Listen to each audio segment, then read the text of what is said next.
ನಮಸ್ಕಾರಗಳು. ವಾರಕ್ಕೊಂದು ಕತೆ ಸರಣಿಯ ಈ ವಾರದ ಕತೆ ಧನ್ವಂತರಿಯ ಚಿಕಿತ್ಸೆ. ಈ ಕಥೆಯನ್ನು ರಾಷ್ಟ್ರಕವಿ ಕುವೆಂಪುರವರ ನನ್ನ ದೇವರು ಮತ್ತು ಇತರ ಕಥೆಗಳು ಎಂಬ ಕಥಾ ಸಂಕಲನದಿಂದ ಆಯ್ಕೆ ಮಾಡಿಕೊಳ್ಳಲಾಗಿದೆ. ಇದೀಗ ಧನ್ವಂತರಿಯ ಚಿಕಿತ್ಸೆ ಕಥಾರಂಭ. ಋಷಿ ವಿಶ್ವಾಮಿತ್ರನು ನಂದನವನದ ಒಂದು ಮೂಲೆಯಲ್ಲಿ ಕಲ್ಪವೃಕ್ಷದಿಂದ ಸ್ವಲ್ಪ ದೂರವಾಗಿದ್ದು ಅನಾಮಧೇಯವಾಗಿದ್ದ ಮರವೊಂದರ ನೆರಳಿನಲ್ಲಿ ಹಿಂದಕ್ಕೂ ಮುಂದಕ್ಕೂ ಶತಪಥ ತಿರುಗುತ್ತಿದ್ದನು. ನಿಯತೇಂದ್ರಿಯನಾಗಿದ್ದರೂ ಕೂಡ ಬಯಸಿದೊಡನೆ ಬಯಕೆಗಳನ್ನೆಲ್ಲ ನೀಡುವಂತಹ ಮರದ ನೆರಳಿನಲ್ಲಿರುವುದು ಅಪಾಯಕರವೆಂದು ಅವನಿಗೆ ಅನುಭವದಿಂದ ಗೊತ್ತಾಗಿತ್ತು. ಮನಸ್ಸಿನಲ್ಲಿ ಮಿಂಚುವ ಭಾವ ಚಿಂತಾಪೇಕ್ಷೆಗಳೆಲ್ಲ ಒಳ್ಳೆಯದು, ಕೆಟ್ಟದ್ದು, ಅನುಕೂಲವಾದದ್ದು, ಪ್ರತಿಕೂಲವಾದದ್ದು ವಾಸ್ತವವಾಗುವುದಾದರೆ ಗತಿ. ರಾಜರ್ಷಿಯ ಪಟ್ಟದಿಂದ ಬ್ರಹ್ಮರ್ಷಿಯ ಪಟ್ಟಕ್ಕೆ ಏರಿದ್ದರೂ ಆತನು ತನ್ನ ಚಿತ್ತದ ಸಾತ್ವಿಕತೆಯ ವಿಷಯದಲ್ಲಿ ಅತಿ ವಿಶ್ವಾಸವಿಟ್ಟುಕೊಳ್ಳುವಷ್ಟು ಅಹಂಕಾರಿಯಾಗಿರಲಿಲ್ಲ. ವಿಶ್ವಾಮಿತ್ರನ ಮನಸ್ಸು ಗಂಭೀರ ಚಿಂತಾಮಗ್ನವಾಗಿತ್ತು ಹಾಗೂ ಕಿಂಚಿತ್ ಉದ್ವಿಗ್ನವಾಗಿತ್ತು. ದೂರದಲ್ಲಿ ಅಮೋದ ಪ್ರಮೋದಗಳಲ್ಲಿ ಅದ್ದಿ ಮೆರೆಯುತ್ತಿದ್ದ ದೇವ ವಿಲಾಸಿಗಳು ವಿಲಾಸಿನಿಯರು ಯಾವ ಕಾರಣಕ್ಕಾಗಿಯೋ ಗಹಗಹಿಸಿ ನಕ್ಕಾಗೊಮ್ಮೆ ಋಷಿ ತಲೆ ಎತ್ತಿ ನೋಡಿದರು. ಹುಬ್ಬು ಗಂಟು ಹಾಕಿ ತುಟಿ ಕಚ್ಚಿಕೊಂಡು ಕ್ರುದ್ಧನಾದನು. ಕೋಟೆಂತರ ಕಾಮನ ಬಿಲ್ಲುಗಳು ರಾಸಲೀಲೆಯಲ್ಲಿ ತೊಡಗಿದ್ದಂತೆ ಮೆಲುಗಾಳಿಗೆ ತಲೆದೂಗಿ ಶೋಭಿಸುತ್ತಿದ್ದುದು ಕಂಪಿಡಿದು ಹೂವಿ ತುಂಬಿದ್ದ ತರುಲತೆಗಳ ಮಧ್ಯೆ ರಂಬೆ, ಊರ್ವಶಿ, ತಿಲೋತ್ತಮೆ, ಘೃತಾಚಿ, ಮೇನಕೆ ಮೊದಲಾದ ಅಚ್ಚರಸಿಯರೊಡನೆ ಕರಾಲಿಂಗನ ವಿನ್ಯಾಸದಿಂದ ನರ್ತಿಸಿ ಹಾಡುತ್ತಿದ್ದ ಇಂದ್ರಾದಿ ದೇವತೆಗಳನ್ನು ನೋಡಿ ಸಂಯಮಿಯೂ ವೈರಾಗಿಯೂ ಆಗಿದ್ದ ವಿಶ್ವಾಮಿತ್ರನಿಗೆ ಕನಲಿಕೆಯಾಯಿತು. ಆ ಕನಲಿಕೆಯಲ್ಲಿ ಕರುಬಿನ ನೆರಳು ಇದ್ದಿರಬಹುದು. ಅದರಲ್ಲಿಯೂ ಮೇನಕೆಯನ್ನು ನೋಡಿ ಮಹಾರೋಷ ಉಂಟಾಯಿತು. ವಿಶ್ವ ಅರಿಯುವಂತೆ ತನ್ನನ್ನು ಅಪಮಾನಕ್ಕೆ ಗುರಿ ಮಾಡಿದ್ದಳಲ್ಲ ಎಂದು. ಆದರೂ ಋಷಿ ಶಪಿಸಲಿಲ್ಲ. ಅಮೃತ ಪಾನದಿಂದ ಮದೋನ್ಮತ್ತರಾಗಿ ಶ್ಲೀಲತೆಯನ್ನು ಮೀರಿ ವರ್ತಿಸುತ್ತಿದ್ದ ಸ್ವರ್ಗ ನಿವಾಸಿಗಳನ್ನು ಜಿಗುಪ್ಸೆಯಿಂದ ಕಾಣುತ್ತಾ ಮತ್ತೆ ತಲೆ ಬಗ್ಗಿಸಿ ಶತಪಥ ತಿರುಗತೊಡಗಿದ್ದನು. ಏನು ಸ್ವರ್ಗವೋ ಏನೋ, ಪಡಕಾನೆಗಿಂತಲೂ ಕಡೆಯಾಗಿ ಹೋಗಿದೆ. ನರಕದಲ್ಲಿಯಾದರೂ ಯಾತನೆಯ ಗಾಂಭೀರ್ಯವಿರುತ್ತದೆ. ಇಲ್ಲಿಯ ಲಘುತ್ವಕ್ಕೂ ಇತಿಯಿಲ್ಲ, ಮಿತಿಯಿಲ್ಲ.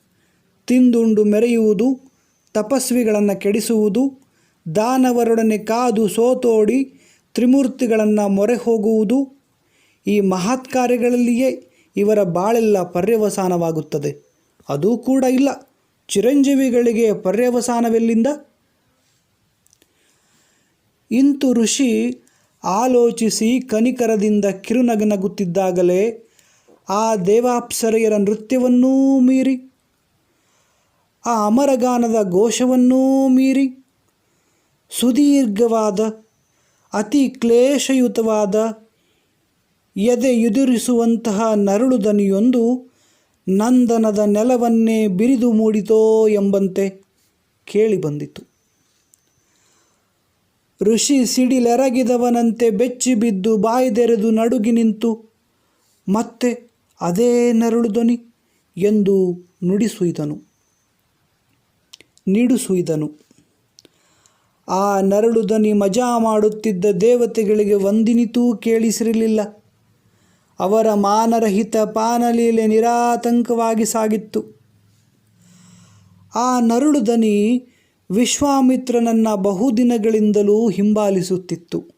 ಎಲ್ಲಿರಲಿ, ಎಷ್ಟು ಹೊತ್ತಾಗಿರಲಿ, ಏನೇ ಮಾಡುತ್ತಿರಲಿ, ಅದು ಹಠಾತ್ತಾಗಿ ಕಿವಿಗೆ ಬಿದ್ದು ಸ್ಥಿತಪ್ರಜ್ಞನನ್ನು ಅಸ್ಥಿರವಾಗಿ ಮಾಡುತ್ತಿತ್ತು.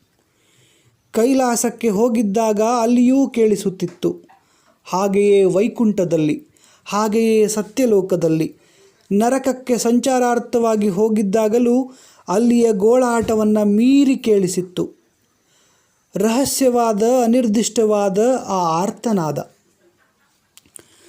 ವಿಶ್ವಾಮಿತ್ರನು ಅದರ ಮೂಲವನ್ನು ಅರಿಯಲು ಪ್ರಯತ್ನ ಮಾಡಿದ್ದರೂ ಫಲಕಾರಿಯಾಗಿರಲಿಲ್ಲ.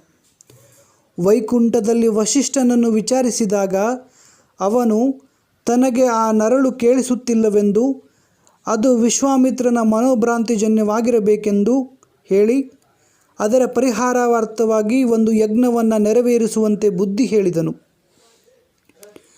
ಆದರೆ ವಿಶ್ವಾಮಿತ್ರನಿಗೆ ಹಳೆಯ ಕಂದಾಚಾರಗಳಲ್ಲಿ ನಂಬಿಕೆ ತಪ್ಪಿ ಹೋಗಿತ್ತಾದ್ದರಿಂದ ವಸಿಷ್ಠನ ಗೊಡ್ಡು ಬುದ್ಧಿವಾದಕ್ಕೆ ಶರಣಾಗತನಾಗಲಿಲ್ಲ. ವಿಶ್ವಾಮಿತ್ರನು ಆಲೋಚಿಸುತ್ತಾ ತಲೆ ಎತ್ತಿ ನೋಡಿದಾಗ ಪರಶುರಾಮನು ತಾನಿದ್ದಲ್ಲಿಗೆ ಬರುತ್ತಿದ್ದುದನ್ನು ಕಂಡನು. ರೇಣುಕಾತನಯನ ಮುಖದಲ್ಲಿಯೂ ಮೋಡ ಕವಿದಂತಿತ್ತು. ಅವಸರವಾಗಿ ಬಳಿಗೆ ಬಂದನು.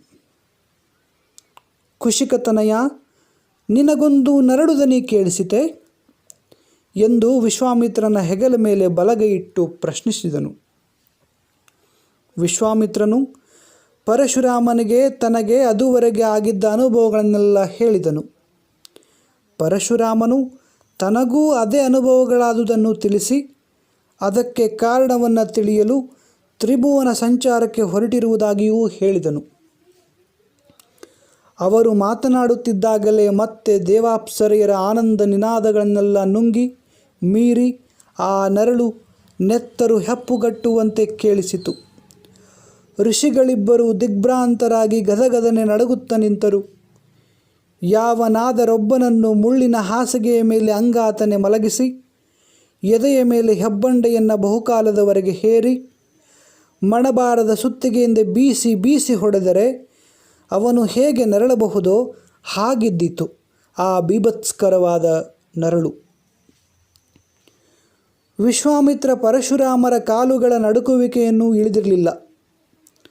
ಅಷ್ಟರಲ್ಲಿ ನಾರದನು ಲೋಕಾಭಿರಾಮವಾಗಿ ಹರಿಕೀರ್ತನೆ ಮಾಡುತ್ತಾ ಆ ಮಾರ್ಗವಾಗಿ ವೈಕುಂಠದ ಕಡೆಗೆ ಹೋಗುತ್ತಿದ್ದನು.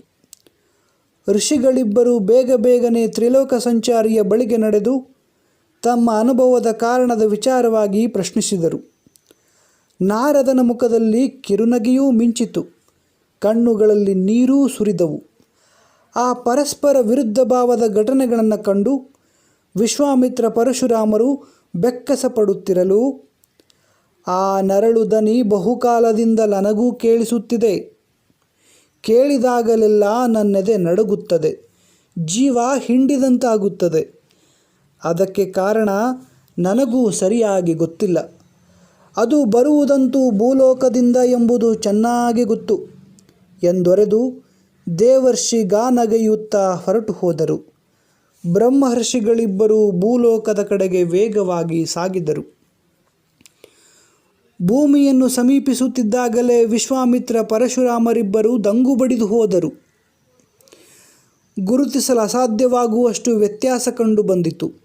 ಹಿಂದೆ ಅವರಿದ್ದ ಕಾಲದ ಭೂಮಿಗೂ ಈಗಿನ ಕಾಲದ ಭೂಮಿಗೂ ನಾಗರಿಕತೆ ಮತ್ತು ಸಂಸ್ಕೃತಿಗಳೊಡನೆ ಅವುಗಳನ್ನು ಕ್ಷಣ ಮಾತ್ರದಲ್ಲಿ ಬೇಕಾದರೂ ಹಾಳಿ ಮಾಡಿಬಿಡುವ ಅನಾಗರಿಕತೆ ಮತ್ತು ಅಸಂಸ್ಕೃತಿಗಳು, ಜೀವವನ್ನು ಸಂರಕ್ಷಿಸುವ ವೈದ್ಯ ವಿದ್ಯೆಯೊಡನೆ ರೋಗಕಾರಿಗಳಾದ ದುಷ್ಟ ಪದ್ಧತಿಗಳು, ಸಿರಿಯೊಡನೆ ಬಡತನವು, ರೈಲು, ಮೋಟಾರು, ವಿಮಾನ, ಅಲೆಯಂಚೆ, ವಿದ್ಯುಚ್ಛಕ್ತಿ, ಬಂದೂಕ, ಬಾಂಬು, ಕಾಗದ, ಮುದ್ರಾಯಂತ್ರ ಇತ್ಯಾದಿ ಇತ್ಯಾದಿ ಇತ್ಯಾದಿಗಳನ್ನು ಕಾಣುತ್ತಾ, ಹೊಗಳುತ್ತಾ, ವಿಮರ್ಶಿಸುತ್ತಾ ನವೀನ ನರವೇಷದಿಂದ ದೊಡ್ಡ ನಗರವೊಂದಕ್ಕೆ ಬಂದಿಳಿದರು.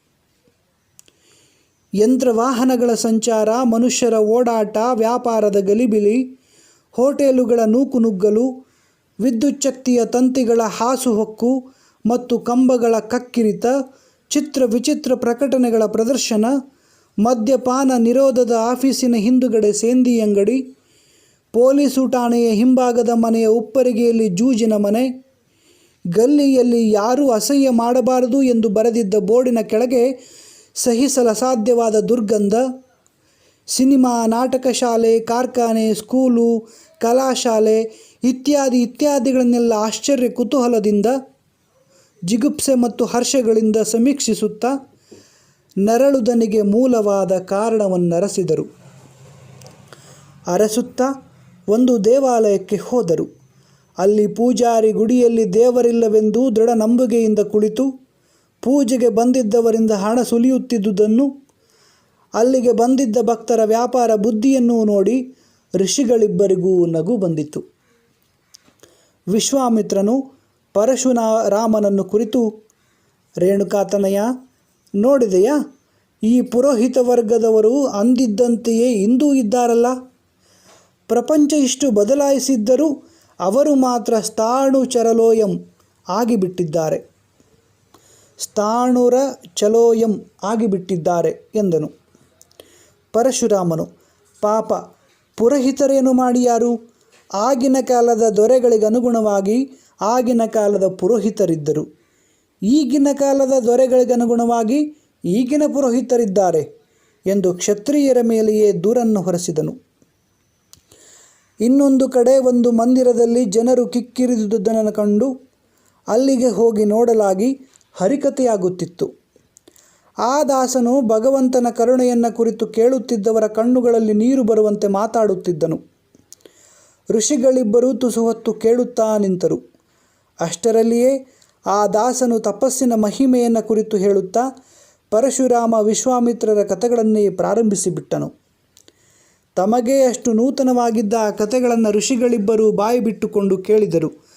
ಅವರ ಮಹಿಮೆ ಅವರಿಗೇ ಗೊತ್ತಿರಲಿಲ್ಲ.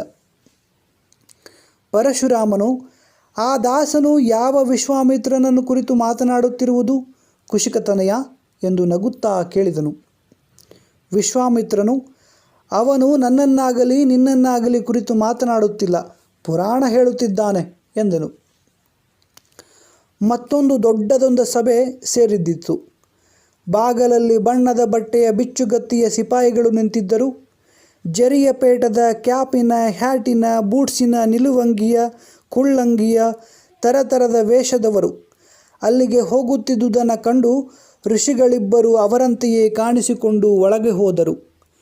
ಎಲ್ಲರೂ ಸುಪ್ರಹೃಷ್ಟರಾಗಿ ಸಾಲಂಕೃತರಾಗಿ ಒಬ್ಬರನ್ನೊಬ್ಬರು ಹಸ್ತಲಾಘವಗಳಿಂದ ಪ್ರಶಂಸಿಸುತ್ತಾ ಪೀಠಗಳನ್ನು ಅಲಂಕರಿಸಿದ ಮೇಲೆ ನರ್ತಕಿಯೊಬ್ಬಳು ರಂಗಕ್ಕೆ ಬಂದು ಕುಣಿಯಲಾರಂಭಿಸಿದಳು. ಋಷಿಗಳಿಬ್ಬರು ಕಾರಣಗಳನ್ನು ಕಲ್ಪಿಸಿಕೊಂಡು ಅಲ್ಲಿಂದೆದ್ದು ಹೊರಗೆ ಹೋದರು. ಎಲ್ಲೆಲ್ಲಿಗೆ ಹೋದರೂ ನರಳುದನಿಯ ವಿಚಾರವಾಗಿ ಯಾರೊಬ್ಬರೂ ಮಾತನಾಡುತ್ತಿರಲಿಲ್ಲ. ಯಾರಿಗೂ ಅದು ಕೇಳಿಸುತ್ತಿದ್ದಂತೆಯೇ ತೋರುತ್ತಿರಲಿಲ್ಲ. ಕೆಲವೆಡೆಗಳಲ್ಲಿ ಸನ್ನಿವೇಶಗಳು ಹೇಗಿದ್ದುವೆಂದರೆ ಋಷಿಗಳಿಬ್ಬರಿಗೂ ತಾವು ಭೂಮಿಗೆ ಬಂದಿದ್ದ ಉದ್ದೇಶವೇ ಮರೆತು ಹೋಗುವಂತಿತ್ತು. ನಗರದಲ್ಲಿ ಹುಡುಕಿ ಹುಡುಕಿ ಸಾಕಾಗಿ ಅಲ್ಲಿಂದ ಹೊರಗೆ ಹೊರಟರು. ಪಟ್ಟಣದ ಅಟ್ಟಹಾಸದ ಮಹಾನಿನಾದವು ಕಿವಿಮರೆಯಾದೊಡನೆ ಆ ಭೀಕರವಾದ ನರಳುದನಿ ಮತ್ತೆ ಸ್ಪಷ್ಟವಾಗಿ ಕೇಳಿಸತೊಡಗಿ ಅವರಿಬ್ಬರೂ ತಲ್ಲಣಿಸಿದರು. ಮುಂದುವರಿದಂತೆಲ್ಲ ಅದು ಇನ್ನೂ ಸಮೀಪಗತವಾಯಿತು. ಅರಣ್ಯ ಪ್ರಾಂತವು ಪ್ರಾರಂಭವಾಗಿ ಅದರಲ್ಲಿ ಬಹುದೂರ ನಡೆದರು. ಅದೂ ನಿರ್ಜನವಾಗಿತ್ತು. ಮನುಷ್ಯವಾಸದ ಗುರುತು ಎಲ್ಲಿಯೂ ಕಾಣಬರಲಿಲ್ಲ. ಬರುತ್ತಾ ಕಾಡು ಇನ್ನೂ ದಟ್ಟವಾಗಿ ಬೆಟ್ಟವೇರಿ ಇಳಿದಿತ್ತು. ಬೆಟ್ಟದ ನೆತ್ತಿಗೆ ಸೇರಿದೊಡನೆ ಕೆಳಗಡೆಯ ಕಣಿವೆಯಿಂದ ಕೇಳಿ ಬಂದಂತಾಯಿತು ಆ ಅತ್ಯಂತ ಯಾತನಾಕ್ಲಿಷ್ಟವಾದ ಆರ್ತನಾದ. ಋಷಿಗಳಿಬ್ಬರು ಮಹಾಭೀತಿಯಿಂದ ಒಬ್ಬರನ್ನೊಬ್ಬರು ಹಿಡಿದುಕೊಂಡು ಕಣಿವೆಗಳಿದರು. ಅಲ್ಲಿದ್ದ ಒಂದು ಸಣ್ಣ ಗದ್ದೆಯ ಕೋಗಿನ ತುದಿಯಲ್ಲಿ ಒಂದು ಹುಲ್ಲು ಜೋಪಡಿ ಕಣ್ಣಿಗೆ ಬಿದ್ದಿತು. ಆ ಗುಡಿಸಲಿನಿಂದ ಬರುತ್ತಿತ್ತು ಸತ್ಯಲೋಕ, ಕೈಲಾಸ, ವೈಕುಂಠಗಳವರೆಗೂ ಏರಿ ವಿಶ್ವವ್ಯಾಪಿಯಾಗಿದ್ದ ಆ ಭಯಂಕರವಾದ ನರಳುದನಿ. ಋಷಿಗಳು ಸಾಮಾನ್ಯ ವೇಷದಿಂದ ಅಲ್ಲಿಗೆ ನಡೆದರು. ಗುಡಿಸಲಿನ ಹೊರಗಡೆ ಮನುಷ್ಯರಾರೂ ಕಾಣಿಸಲಿಲ್ಲ. ಬುದಿಗಡ್ಡೆಯಲ್ಲಿ ಮಲಗಿದ್ದ ಒಂದು ಬಡಕಲು ನಾಯಿ ಮಾತ್ರ ಒಂದೆರಡು ಸೊಲ್ಲು ಕೂಗಿ ದಣಿದು ತಟಸ್ಥವಾಯಿತು. ಒಂದು ಹೇಂಟೆ ತನ್ನ ಹೂಮರಿಗಳೊಡನೆ ಕೊಳಚೆಯಲ್ಲಿ ಕೆಸರು ಕೆದರುತ್ತಿತ್ತು. ಸುತ್ತಲೂ ಅನಂತಾರಣ್ಯಗಳು ಗಗನ ಚುಂಬಿಗಳಾಗಿದ್ದ ಗಿರಿಶ್ರೇಣಿಗಳನ್ನಡರಿ ಭೀಮವಾಗಿದ್ದು ನೀರವತೆಯನ್ನು ಏಕಾಂತತೆಯನ್ನು ಹೆಚ್ಚಿಸುತ್ತಿದ್ದವು. ಬಿಸಿಲು ಬೆಂಕಿ ಮಳೆಗರೆಯುತ್ತಿತ್ತು. ಆ ನೀರವತೆಯಲ್ಲಿ ಒಳಗಡೆಯಿಂದ ಕೇಳಿ ಬರುತ್ತಿದ್ದ ನರಳು ಭೀಷ್ಮವಾಗಿತ್ತು. ವಿಶ್ವಾಮಿತ್ರನು ಗುಡಿಸಲಿಗೆ ಸುತ್ತುವರೆದಿದ್ದ ತಟ್ಟಿಯ ಗೋಡೆಯ ಕಂಡಿಯಲ್ಲಿ ಇಣುಕಿ ಒಳಗೆ ನೋಡಿ ಪರಶುರಾಮನಿಗೂ ಹಾಗೆಯೇ ಮಾಡುವಂತೆ ಸನ್ನೆ ಮಾಡಿದನು. ಗುಡಿಸಲಿನ ಒಳಗಡೆ ಮಬ್ಬುಗತ್ತಲೆ ಕವಿದಿತ್ತು. ಸರ್ವತ್ರವೂ ಹೊಗೆ ಹಿಡಿದು ಕರಿಬಲೆ ನೇತು ಬಿದ್ದು ಕರ್ರಗಾಗಿತ್ತು. ಹಾರೆ, ಗುದ್ದಲಿ, ಹೆಡಗೆ, ಕುಕ್ಕೆ, ಮಡಕೆ, ನೇಗಿಲು, ಕತ್ತಿ ಇತ್ಯಾದಿ ಬೇಸಾಯದ ಉಪಕರಣಗಳು ಅಲ್ಲಲ್ಲಿ ಅಸ್ತವ್ಯಸ್ತವಾಗಿ ಚದುರಿ ಬಿದ್ದಿದ್ದವು. ನಿರ್ಜೀವವಾದ ಕಸಕಡ್ಡಿಗಳು, ಸಜೀವವಾದ ನೊಣಗಳು ಸ್ವರಾಜ್ಯ ಸಂಪಾದನೆ ಮಾಡಿದಂತಿತ್ತು. ಮಧ್ಯೆ ಹಾಸಿದ್ದ ಕಂಬಳಿಯ ಮೇಲೆ ಕೊಳೆ ಹಿಡಿದ ಸೊಂಟದ ಪಂಚೆಯ ವಿನ ಸಂಪೂರ್ಣವಾಗಿ ನಗ್ನನಾಗಿದ್ದ ರೈತನೊಬ್ಬನು ಅಂಗಾತನೆ ಮಲಗಿ ಎದೆಯನ್ನು ಎರಡೂ ಕೈಗಳಿಂದ ಒತ್ತಿಕೊಳ್ಳುತ್ತಾ ಘೋರವಾಗಿ ನರಳುತ್ತಿದ್ದನು. ಆ ನರಕಯಾತನೆಗೆ ಅವನ ಕರಿ ಮೊರಡು ಮೈ, ತಲೆ ಮಾತ್ರ ಬಂಡೆಯಡಿ ಸಿಕ್ಕಿದ ಹಾವಿನಂತೆ ಒದ್ದಾಡಿಕೊಳ್ಳುತ್ತಿತ್ತು. ಋಷಿಗಳಿಬ್ಬರು ನೋಡುತ್ತಿದ್ದ ಹಾಗೆಯೇ ಮುದ್ದೆ ಮುದ್ದೆಯಾದ ನೆತ್ತರು ಬುಗ್ಗೆ ಬುಗ್ಗೆಯಾಗಿ ಚಿಮ್ಮಿ ಅವನ ಬಾಯಿಂದ ಕೆಂಪಗೆ ಹೊರಬಿದ್ದು ನೆಲವನ್ನು ತೊಯಿಸಿತು. ಆ ರೈತನ ಪಕ್ಕದಲ್ಲಿ ಚಿಂದಿ ಚಿಂದಿಯಾದ ಕೊಳಕಲು ಸೀರೆಯನ್ನು ಮಾನ ಮುಚ್ಚಿಕೊಳ್ಳುವಷ್ಟರ ಮಟ್ಟಿಗೆ ಉಟ್ಟುಕೊಂಡು ಬಡಕಲಾಗಿದ್ದ ಅವನ ಹೆಂಡತಿಯ ತಲೆಯ ಮೇಲೆ ಕೈ ಹೊತ್ತು ಕುಳಿತು ಕಣ್ಣೀರು ಸುರಿಸುತ್ತಿದ್ದಳು. ಆ ಹೆಂಗಸಿನ ಹಿಂದೆ ಕೂದಲು ಕೆದರಿ ವಿಕಾರವಾಗಿದ್ದ ಬತ್ತಲೆಯಾಗಿ ಹೊಟ್ಟೆ, ಡೊಳ್ಳಾಗಿ ಮೈ, ಸಣಕಲಾಗಿದ್ದ 4-5 ವರ್ಷದ ಹುಡುಗಿಯೊಬ್ಬಳು ನೆಲದ ಮೇಲೆ ಒರಗಿ ಮೂರ್ಛೆ ಹೋಗಿರುವಂತೆ ನಿದ್ದೆ ಮಾಡುತ್ತಿದ್ದಳು. ಋಷಿಗಳಿಬ್ಬರು ಎದೆಬೆಂದು ಕಣ್ಣುಗಳಿಂದ ಬಸಿಯಾದ ನೀರು ಹರಿಯತೊಡಗಿತು. ಆ ಮಹಾನಗರದಲ್ಲಿ ತಾವು ನೋಡಿದ್ದ ಭೋಗ ದೃಶ್ಯಗಳನ್ನು ನೆನೆದಾಗಲಂತೂ ಮುನಿಸೋ ಮನದಲ್ಲಿ ಕಿಡಿಯಾಡಿತು. ಬೇಗನೆ ತಟ್ಟಿಯ ಬಾಗಿಲನ್ನು ಮೆಲ್ಲನೆ ದಬ್ಬಿ ತೆರೆದು ನಿಲುವಿಗೆ ತಲೆ ತಾಗದಂತೆ ಬಗ್ಗಿ ಒಳಗೆ ದಾಟಿದರು. ಅವರಿಬ್ಬರಿಗೂ ಸಾಮಾನ್ಯ ಮಾನವ ವೇಷಧಾರಿಗಳಾಗಿದ್ದರೂ ರೈತನ ಹೆಂಡತಿ ಅವರನ್ನು ಕಂಡೊಡನೆ ಚೀತ್ಕಾರ ಮಾಡಿ ಕೈ ಜೋಡಿಸಿಕೊಂಡು, ದಮ್ಮಯ್ಯ, ನಿಮ್ಮ ಕಾಲಿಗೆ ಬೀಳ್ತೀನಿ, ಈಗ ದುಡ್ಡಿಲ್ಲ, ನನ್ನ ಗಂಡಗೆ ಕಾಯಿಲೆ, ಗುಣವಾದ ಕೂಡಲೇ ಸಾಲ ಮಾಡಿಯಾದರೂ ತಂದು ಕೊಡ್ತಾರೆ, ಕೂಸನ್ನು ನೋಡಿಯಾದರೂ ಕನಿಕರ ತೋರಿಸಿ ಎಂದು ರೋಧಿಸತೊಡಗಿದಳು.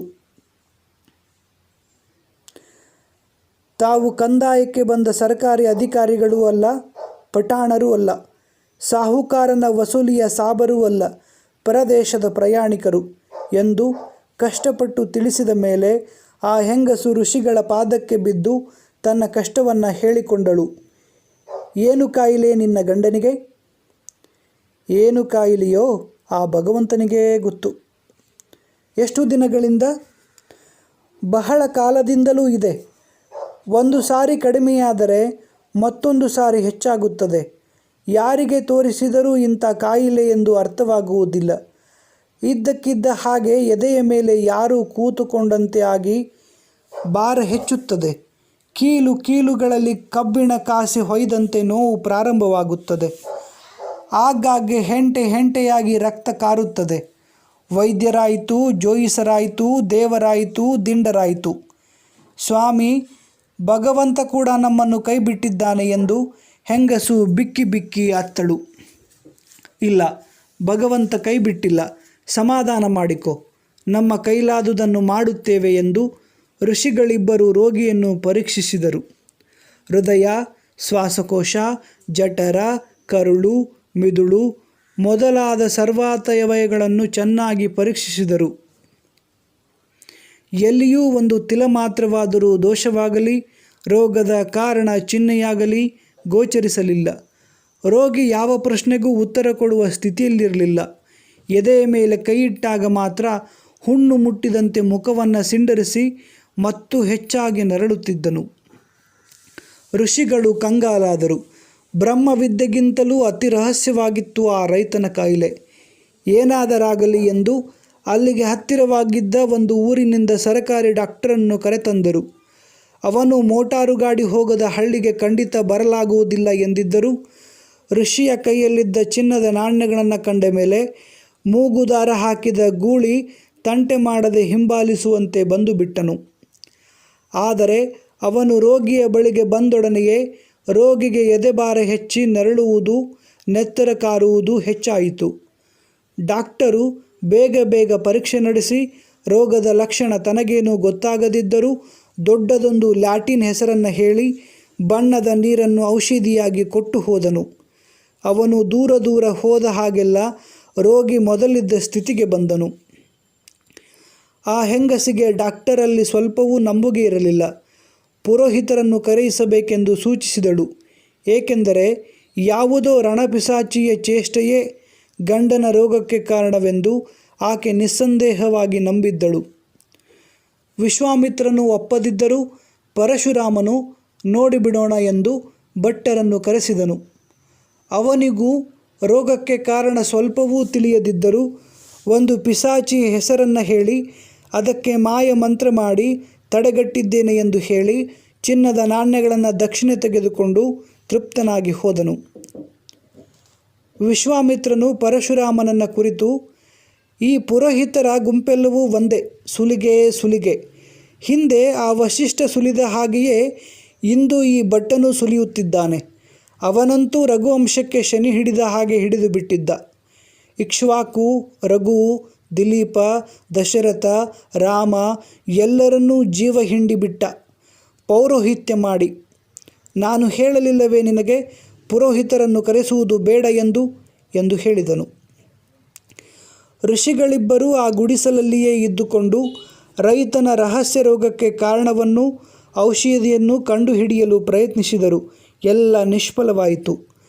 ಚಿನ್ನದ ನಾಣ್ಯಗಳನ್ನು ಯಥೇಚ್ಛವಾಗಿ ನೀಡುವವರು ಆ ಗುಡಿಸಲಿನಲ್ಲಿ ಇಳಿದುಕೊಂಡಿದ್ದಾರೆ ಎಂಬ ಸುದ್ದಿ ಹಬ್ಬಿದ ಮೇಲೆ ಸುತ್ತಮುತ್ತಲಿದ್ದ ಊರಿನವರಿಗೂ ಅಧಿಕಾರಿಗಳಿಗೂ ರೈತನ ಯೋಗಕ್ಷೇಮದ ಚಿಂತೆ ಹೆಚ್ಚಾಗಿ ಅದುವರೆಗೆ ಅಲ್ಲಿಗೆ ಕಾಲಿಡದಿದ್ದವರೆಲ್ಲರೂ ಬಂದು ವಿಚಾರಿಸಿಕೊಂಡು ಹೋಗತೊಡಗಿದರು.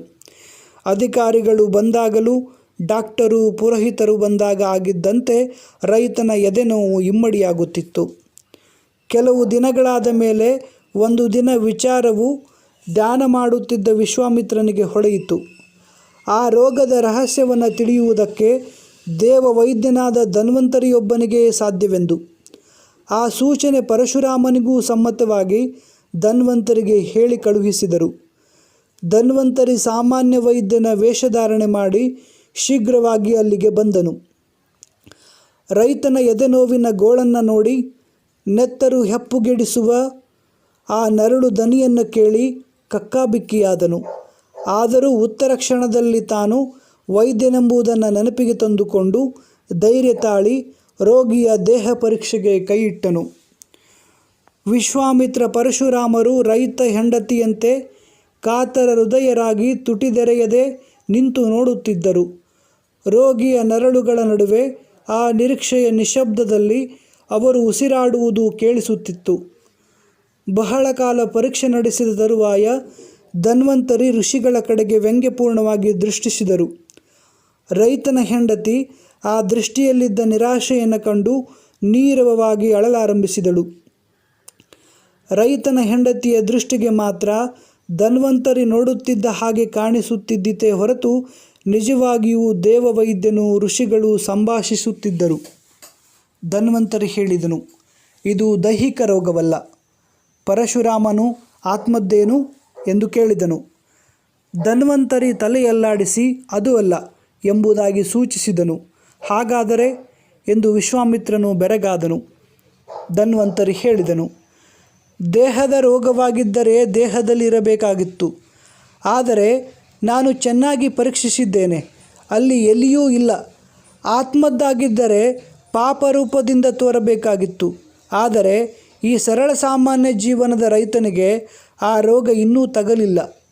ಆದ್ದರಿಂದ ಎಂದು ಹೇಳುತ್ತಾ ಜೇಬಿನಿಂದ ಒಂದು ದಿವ್ಯ ಯಂತ್ರವನ್ನು ಹೊರಕ್ಕೆ ತೆಗೆದು ತೋರಿ ಅದು ರೈತನ ಹೆಂಡತಿಗೆ ಅಗೋಚರವಾಗಿತ್ತು. ಕಂಪ್ಲೀಟೆಡ್. ಇದರಿಂದ ನೋಡಿದರೆ ರಹಸ್ಯವೇನಿದ್ದರೂ ಗೊತ್ತಾಗುತ್ತದೆ ಎಂದು ರೋಗಿಗೆ ತುಸು ದೂರವಾಗಿ ನಿಂತು ಆ ದಿವ್ಯ ಯಂತ್ರದ ಮುಖಾಂತರ ಸಮೀಕ್ಷಿಸಲಾರಂಭಿಸಿದನು. ವಿಶ್ವಾಮಿತ್ರ ಪರಶುರಾಮರು ನಿಂತು ನೋಡುತ್ತಿದ್ದ ಹಾಗೆಯೇ ದಿವ್ಯ ಯಂತ್ರದಲ್ಲಿ ಕಣ್ಣಿಟ್ಟು ನೋಡುತ್ತಿದ್ದ ಧನ್ವಂತರಿಯ ವದನ ಕೆಂಪೇರಿತು. ವಕ್ಷಸ್ಥಲ ಉಸುರಿನ ಜೋರಾಟದಿಂದ ಮೇಲಕ್ಕೂ ಕೆಳಕ್ಕೂ ಹಾರತೊಡಗಿತು. ಕಣ್ಣುಗಳಿಂದ ನೀರು ಉಕ್ಕಿ ಹನಿ ಹನಿಯಾಗಿ ಕೆನ್ನೆಗಳ ಮೇಲೆ ಉರುಳಿ ನೆಲಕ್ಕೆ ಬಿದ್ದು ಹೀರಿ ಹೋದವು. ಅಯ್ಯೋ ಪಾಪಿಗಳೇ ಎಂದು ಧನ್ವಂತರಿ ಆನೆ ಗೀಳುಡಿಯುವಂತೆ ಕೂಗಿದನು. ಆದರೆ ಮನುಷ್ಯ ಮಾತ್ರದವಳಾಗಿದ್ದ ರೈತನ ಹೆಂಡತಿಗೆ ಅವನು ಕೆಮ್ಮಿದಂತೆ ಮಾತ್ರ ಕೇಳಿಸಿತ್ತು. ಋಷಿಗಳಿಬ್ಬರು ಬೆಚ್ಚಿಬಿದ್ದು ಏನು ಏನು ಏನಾಯಿತು ಏನಾಯಿತು ಎಂದು ಧನ್ವಂತರಿಯ ಬಳಿಗೆ ಓಡಿದರು. ಧನ್ವಂತರಿ ಮಾತಾಡದೆ ಯಂತ್ರವನ್ನು ಋಷಿಗಳ ಕಡೆಗೆ ನೀಡಿದನು. ಋಷಿಗಳಿಬ್ಬರು ಯಂತ್ರದಲ್ಲಿ ಕಣ್ಣಿಟ್ಟು ನೋಡತೊಡಗಿದರು. ನೋಡಿ ಬೆಚ್ಚಿಬಿದ್ದರು. ರೈತನ ಎದೆಯ ಮೇಲೆ ಸಮಸ್ತ ಚಕ್ರಾಧಿಪತ್ಯವು ಮಹಾಪರ್ವತಾಕಾರವಾಗಿ ನಿಂತಿತ್ತು. ಋಷಿಗಳು ನೋಡಿಕೊಂಡು ಬಂದಿದ್ದ ಆ ಮುಖ್ಯ ಪಟ್ಟಣ ಅದರ ನೆತ್ತಿಯಲ್ಲಿ ರಾರಾಜಿಸುತ್ತಿದೆ. ಅಲ್ಲಿಯ ದೇವಾಲಯಗಳು, ವಿದ್ಯಾನಿಲಯಗಳು, ಕ್ರೀಡಾ ಮಂದಿರಗಳು, ಪ್ರಮೋದ ವನಗಳು, ಕರ್ಮಸೌಧಗಳು, ಕಾರ್ಖಾನೆಗಳು, ರಾಜಪ್ರಸಾದಗಳು ತಮ್ಮ ಭಾರವನ್ನೆಲ್ಲ ರೈತನ ಎದೆಯ ಮೇಲೆ ಹಾಕಿ ಸಂಸ್ಕೃತಿ ಮತ್ತು ನಾಗರಿಕತೆ ಎಂಬ ಕೀರ್ತಿಯಿಂದ ಮೆರೆಯುತ್ತಿವೆ. ಅಯ್ಯೋ ಅಯ್ಯೋ ಅಯ್ಯೋ, ಅವನು ಇದುವರೆಗೆ ಸಾಯದೆ ಬದುಕಿದ್ದುದೇ ಹೆಚ್ಚಪ್ಪ. ಗೋವರ್ಧನ ಪರ್ವತವನ್ನು ಹೊತ್ತು ಕೃಷ್ಣನೂ ಕೂಡ ನುಚ್ಚು ನೂರಾಗುತ್ತಿದ್ದನಲ್ಲ. ಈ ರಾಜ್ಯದ ಭಾರ ಅವನ ಎದೆಯ ಮೇಲೆ ಬಿದ್ದಿದ್ದರೆ? ಪರಶುರಾಮನು ಕೂಗಿಕೊಂಡನು. ವಿಶ್ವಾಮಿತ್ರನು ರೋಷದಿಂದ ಹಲ್ಲು ಕಡಿಯುತ್ತಾ, ಜಾಮದಗ್ನಿ, ನೀನಂದು ಅಳುವವರನ್ನೆಲ್ಲ ನಿರ್ನಾಮ ಮಾಡಿ ಸಮತಾ ಪ್ರಚಾರಕ್ಕೆ ಜೀವಮಾನವನ್ನೆಲ್ಲ ತೆತ್ತುದು ವ್ಯರ್ಥವಾಯಿತು ಎಂದನು. ನೀನು ಕೂಡ ಮೇಲು ಕೀಳುಗಳೆಂಬ ಭೇದವನ್ನು ತೊಡೆದು ಹಾಕಲು ಬಾಳನ್ನೇ ತೇಯಲಿಲ್ಲವೇ? ಅದು ವ್ಯರ್ಥವಾಗಿದೆಯಲ್ಲ ನೋಡು ಎಂದು ಪರಶುರಾಮನು ಧನ್ವಂತರಿಯ ಕಡೆಗೆ ನೋಡಿ, ಬೇಗ ಹೇಳು ಧನ್ವಂತರಿ, ಏನು ಮಾಡಿದರೆ ಈ ರೈತನು ಬದುಕುತ್ತಾನೆ ಎಂದನು. ಎದೆಯ ಮೇಲಿರುವ ರಾಜ್ಯದ ಭಾರವನ್ನು ತೆಗೆದು ಹಾಕಿದರೆ ಕಾಯಿಲೆ ಸರಿ ಹೋಗುತ್ತದೆ ಎಂದನು ಧನ್ವಂತರಿ. ಲೋಕವೆಲ್ಲ ನಿರ್ನಿಯಮವಾಗಿ ಅರಾಜಕವಾಗಿ ಅವ್ಯವಸ್ಥೆಯಾದರೆ? ಧನ್ವಂತರಿ ಸ್ವಲ್ಪ ಮುನಿದು ಕಣ್ಣು ಕೆಂಪಗೆ ಮಾಡಿ, ನಿಮಗೆ ಬುದ್ಧಿ ಇಲ್ಲ. ಮೊದಲು ರೋಗ ನಿವಾರಣೆಯಾಗಲಿ, ಆಮೇಲೆ ದೃಢಕಾಯನಾಗುವ ಅವನೇ ಕೆಳಕ್ಕೆ ಬಿದ್ದ ರಾಜ್ಯದ ಭಾರವನ್ನು ಎದೆಯ ಮೇಲೆ ಹಾಕಿಸಿಕೊಳ್ಳುವುದಕ್ಕೆ ಬದಲಾಗಿ ಹೆಗಲ ಮೇಲೆ ಹೊತ್ತು ರಾಜ್ಯ ಭಾರವನ್ನು ವಹಿಸಿ ನಿರ್ವಹಿಸುತ್ತಾನೆ ಎಂದು ಗದರಿಸಿದನು. ಒಡನೆಯೇ ವಿಶ್ವಾಮಿತ್ರನು ಗೂಳಿಯಂತೆ ಹೂಂಕರಿಸಿದನು. ಆ ಹೂಂಕಾರದಿಂದ ಮಹಾಭಯಂಕರವಾಗಿದ್ದ ಕ್ರಾಂತಿಭೂತಗಳು ಮೈದೋರಿ ನಿಂತು ತಲೆಬಾಗಿ ಕೈ ಮುಗಿದು ಬೇಸನೇನೆಂದು ಬೇಡಿದವು. ಹೋಗಿ ಆ ರೈತನ ಎದೆಯ ಮೇಲಿರುವ ಭಾರವನ್ನೆಲ್ಲ ನೆಲಕ್ಕುರುಳಿಸಿ ಎಂದು ಗರ್ಜಿಸಿ ಕೈ ಬೀಸಿದರು. ಒಡನೆಯೇ ರಾಜ್ಯದಲ್ಲಿ ಸಿಡಿಲು, ಮಳೆ, ಬಿರುಗಾಳಿ, ಭೂಕಂಪಗಳು ತೋರಿ ಉತ್ಪಾತವಾಯಿತು. ನೋಡುತ್ತಿದ್ದಂತೆ ರಾಜವೇಶ್ಮ ಉರುಳಿತು. ದೇವಾಲಯದ ಗೋಪುರಗಳು ಮಹಾವರದಿಂದ ಕೆಳಗೆ ಬಿದ್ದವು. ರೈತನ ನರಳುವಿಕೆ ಕ್ರಮೇಣ ಕಡಿಮೆಯಾಗುವಂತೆ ತೋರಿತು. ಶ್ವಾಸೋಚ್ಛ್ವಾಸ ಸಹಜವಾಗತೊಡಗಿತು. ಕಣ್ಣಿನಲ್ಲಿ ಸಂತೋಷದ ಬೆಳಕು ಮಿಂಚಿತು. ಮತ್ತೆ ತುಸು ಹೊತ್ತಿನಲ್ಲಿಯೇ ನೋಡುತ್ತಿದ್ದವರಿಗೆ ಆಶ್ಚರ್ಯವಾಗುವಂತೆ ನಗುಮೊಗನಾಗಿ ಮೇಲೆದ್ದು ನಿಂತು ಕೈ ಮುಗಿದನು ಋಷಿಗಳಿಗೆ.